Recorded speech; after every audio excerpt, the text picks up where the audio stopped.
سیدنا الیسع علیہ السلام آپ بھی بنی اسرائیل کے انبیاء میں سے ہیں۔ آپ حضرت الیاس علیہ السلام کے چچا زاد بھائی تھے، ان کے نائب اور خلیفہ تھے۔ شروع ہی سے آپ حضرت الیاس علیہ السلام کے ساتھ رہے۔ ان کی وفات کے بعد اللہ تعالیٰ نے بنی اسرائیل کی رہنمائی کے لیے آپ کو نبوت عطا فرمائی۔ آپ اس قوم کو تبلیغ کرتے رہے۔ قرآن کریم میں آپ کا ذکر الگ آیا ہے۔ پارہ 7 کے رکوع 15 میں اللہ تعالیٰ فرماتے ہیں، اور اسماعیل اور الیسع اور یونس اور لوط کو ہدایت عطا کی، اور ان سب کو ہم نے اپنے اپنے زمانے میں اقوام عالم میں فضیلت دی۔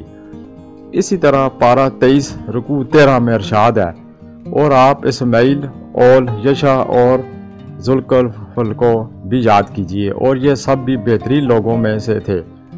آپ بڑی درد مندی کے ساتھ بنی اسرائیل کو تبلیغ کرتے رہے، انہیں شرک سے روکتے رہے۔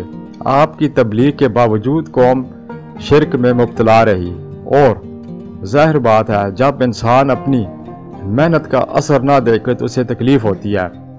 عام آدمی پر اثر ہوتا ہے تو نبی کو تکلیف ہوتی ہے، ہم سوچ بھی نہیں سکتے۔ چنانچہ دل برداشتہ ہو کر آپ نے اللہ تعالیٰ سے دعا کی، اے پروردگار مجھے اٹھا لے۔ اللہ تعالیٰ نے آپ کو اپنے پاس بلا لیا۔ سبحان اللہ۔